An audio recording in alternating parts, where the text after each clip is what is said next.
What's up, YouTube? What's up, YouTube? It's your boy back with another one.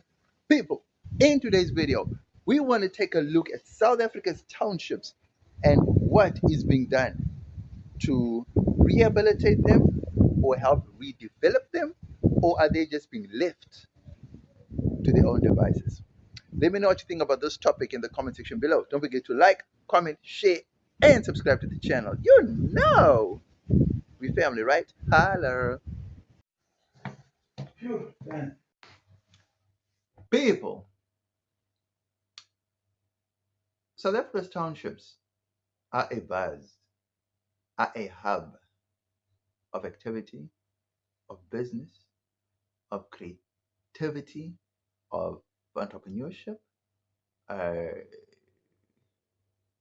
they are also a gold mine for big companies like your retail stores, food stores, and Pakistani, Somali businesses invest heavily in the townships because they see the value, the potential, and just the buying power of the people in the townships. Yet South Africa's townships seem to be forgotten, forsaken areas. If you're looking at it from an outsider's perspective, right? For a foreigner coming into South Africa and yes, to look at townships, let's say you come from the Western world, and you look at South Africa's townships sprawling with all the shacks and houses also that are there, and just the neglect. You know, when you see the dirt, the filth, the burning tires, just the dumping, it just doesn't give a good picture, right?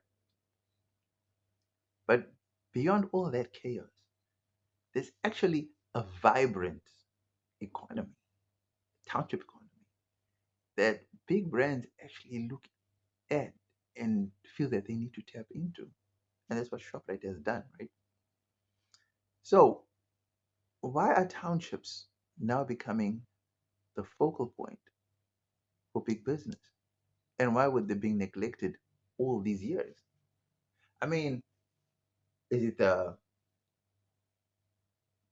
Somali people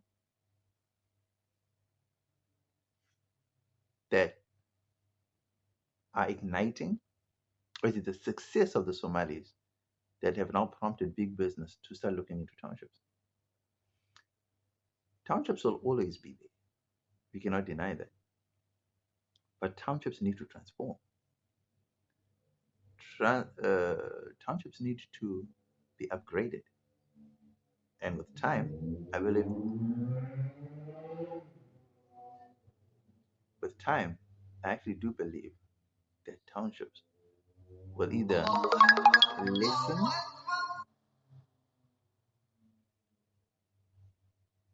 listen, in number, or they will eventually be eradicated, hopefully, because Africa has a rising middle class. And I think going forward, townships are going to be a thing of the past. Right.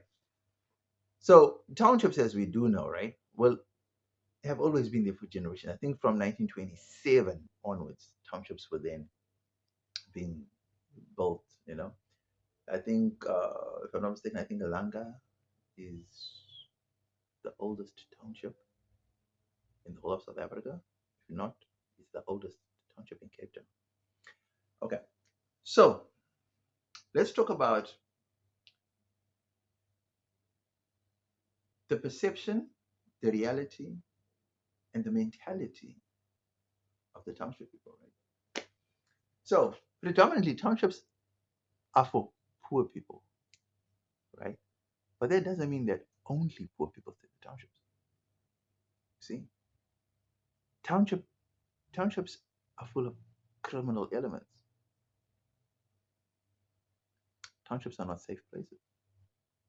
townships are dangerous for the most part, right? And yet, for some reason, townships have a pull factor. Okay.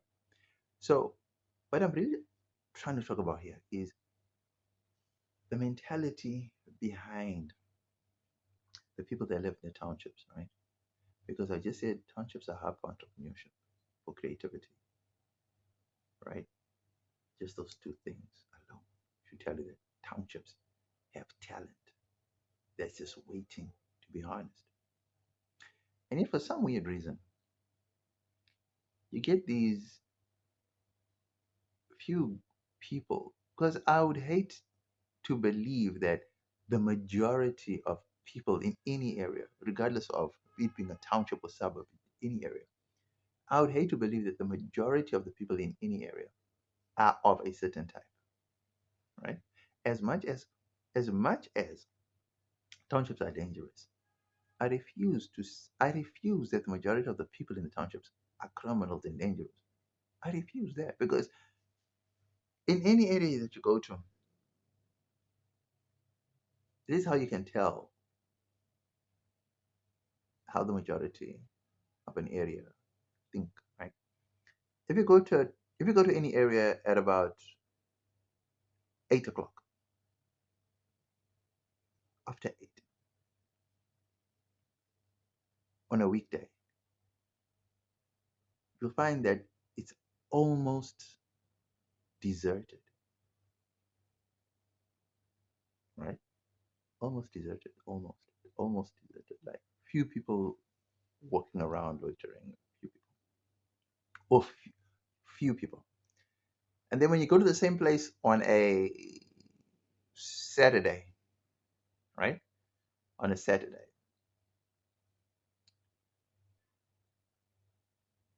at the same time, 8 o'clock, the morning, you'll find a little bit more people than you find on the weekdays, right? Still a few less. No, still a few. It's still less, but a little bit more. And then as the day progresses, you find there's a lot of more people, right? Now, what am I going to? When people start raiding food trucks, when people start stealing off delivery trucks, when people start stealing from delivery guys, or people start robbing Uber drivers, right? When businesses start refusing to go into townships, when businesses start refusing to service townships, what could be the reason of that? Is that a good thing? Is that a bad thing? So when ambulance drivers go into townships to go and rescue or respond to an emergency in a township, and then the ambulance is raided for its morphine, what el- what does that say about our people? What does that say about our government? What does that say about our policing? There was a recent incident in I think it was in Durban somewhere. I don't know if it's Umlazi or Kwamashu, where a bread truck, or is it a ShopRite truck really? A ShopRite truck was looted, or was for its contents, for its goods. And I do understand people are hungry. I mean, guys, it's tough out there. You know what I mean? If you sure, dude, if you below the poverty line, dude, some people just don't have any option. There's piece jobs are hard to come by, jobs are hard to come by. So what is the alternative? Because it seems like townships always get the baddest reputation. I mean, it's not safe to go to townships, and yet there's good people in the townships. If you go to a township, you're gonna get robbed. You're gonna get. There are people that have lived in a township that feel scared, feel a certain way, but are happy to live in a township because to them they've seen crime but haven't experienced it themselves. Maybe because they're popular, they're well known, everybody knows them. Okay, but generally the consensus of townships is that townships are dangerous, and they usually are. Right? Like I said, there's criminal elements within every township, and they make up the minority. It's not the majority, right? So it's unfair to judge a township based on the few people that do bad deeds in townships, right? That's the point I'm getting to, right? So if townships are that bad, what is driving big businesses like ShopRite and Pick and Pay to invest in these townships if they are that bad?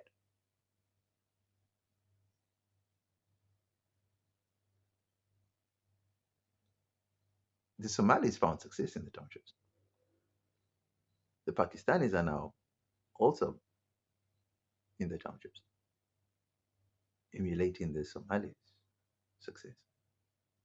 So it means that the townships are not just bad places, but they are also good places to invest businesses in. All right. Well, that comes high risk, security, and investing in security measures would obviously be a wise thing to do if you're going to invest in the township. Having good relations with the people in the township is key, I think, because well, it's good to have a business alarm, security guards, burglar bars, uh, what are the bars you can think of, and these are grill gates. Having a relationship with the community, I think, is key, is vital because, well, all the technology you have could and should prevent burglaries and other forms of criminality happening to your business.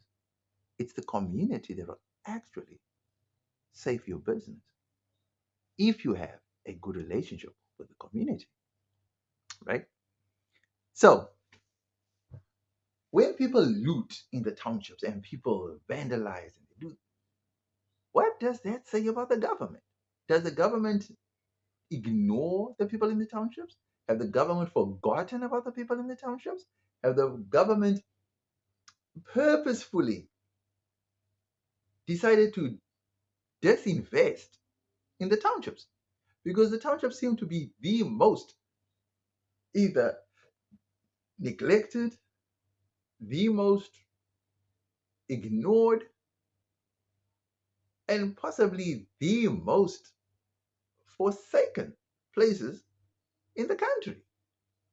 I mean, it's guys, it's just not normal. It's really not normal for a township to look almost exactly the same as it did 100 years ago,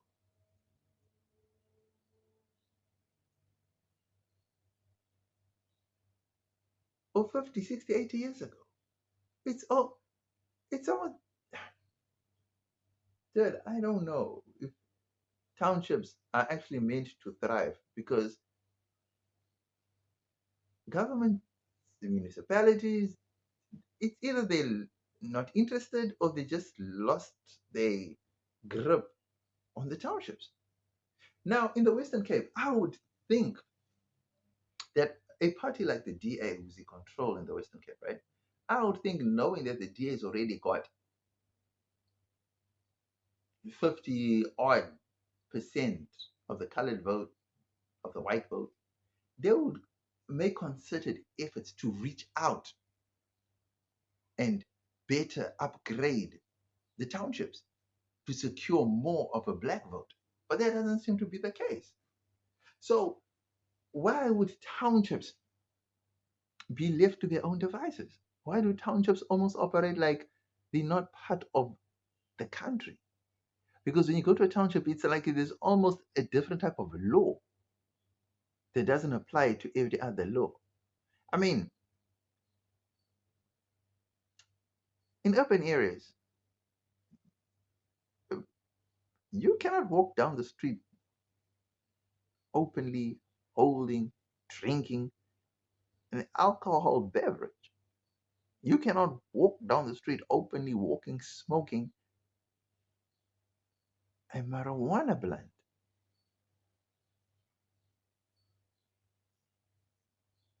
But in the townships, that's like, hey, it's normal. So are townships being purposefully ignored to just do as they please? Are they being sidelined? Or is there a bigger picture for the townships that we don't know? That's the question of the day. What is the plan for the townships? Next, we get into the pros of township life. Hala.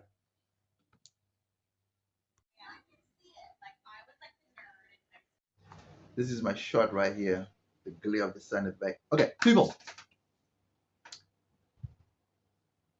Growing up in Mitchell's Plain, I would say was pretty much the same as me growing up in Milnerton or Belleville, Sea Point, wherever, you know, because I grew up in a at that time in the in the 90s, early 2000s. It was actually it was in the 90s though. I grew up in I grew up in Mitchell's Plain, right? And Mitchell's Plain has always been known to be a gangsters, right? True. And where we lived in Portland, it wasn't so Portland at that time. The gangsterism wasn't as it wasn't so much. It wasn't as hectic as other areas were. You know, like your Rocklands, you know, your East Ridge, West Ridge, your Beacon Valleys, your Lenteghier, you know. So I can't say that I've lived in a dangerous township. But when I went and visited my aunties in Rocklands, it was a totally different ballgame. You have to watch, you have to be careful where you went, you know. That's my experience of the township.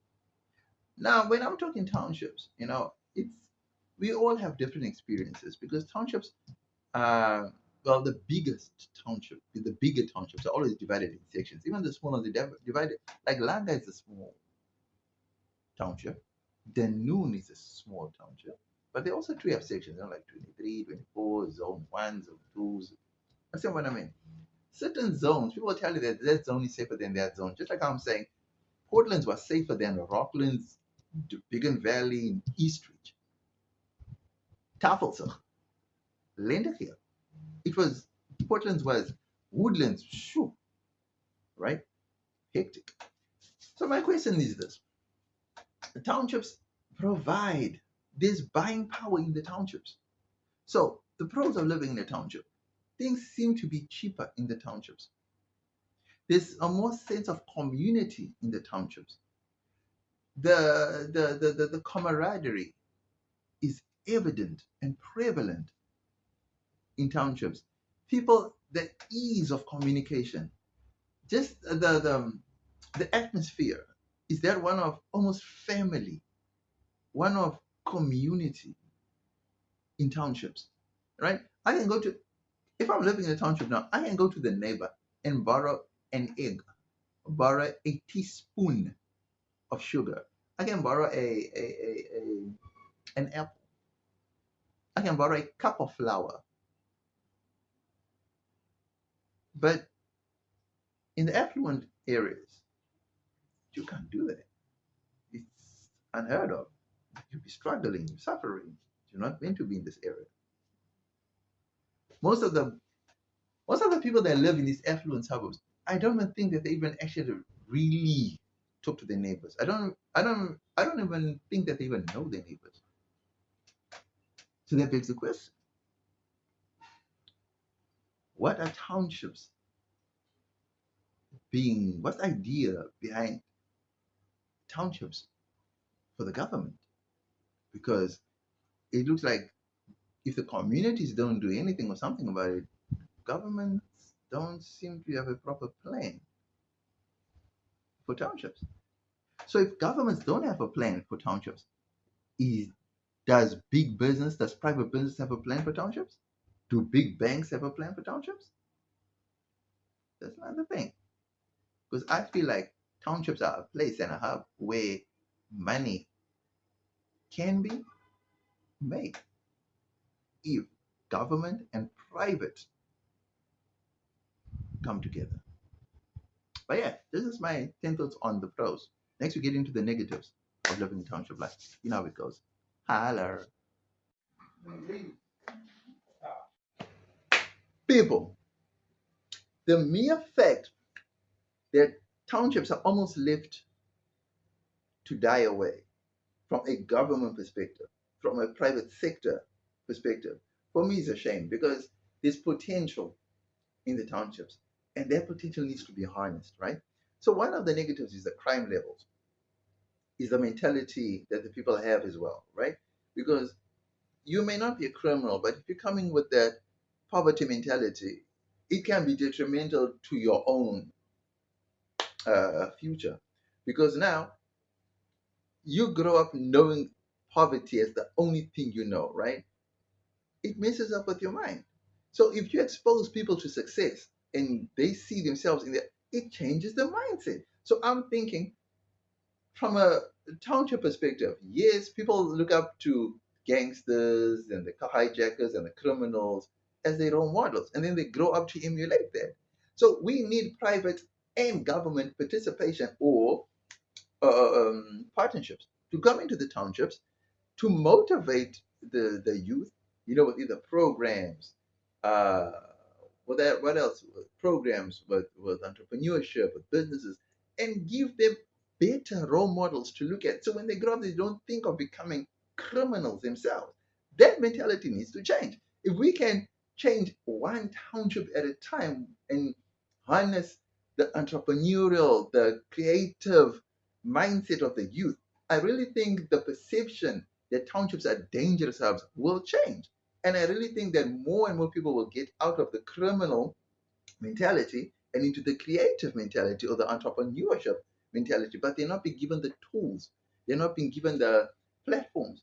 They're not being given the chances and the opportunities to harness those skills and to showcase those skills. I don't know. Maybe I'm wrong on this one, but I truly believe that the townships are being left to rot, and whereas the townships should have been, like in Cape Town's case, I really feel like the townships. So I'm looking at Langa, Kailicha, Danoon, Mzamayetu, Siphumelele, Mitchell's Plain, Bontivo, yo, Nyanga, Ocean View, mm,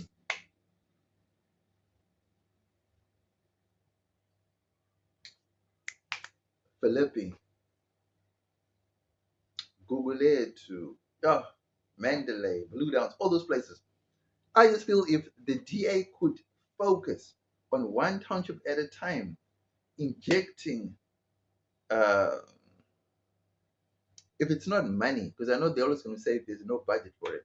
If they can partner with private companies and they go in there and they just provide platforms and tools and just the basics, just to give people a start, that will transform the township into a hub.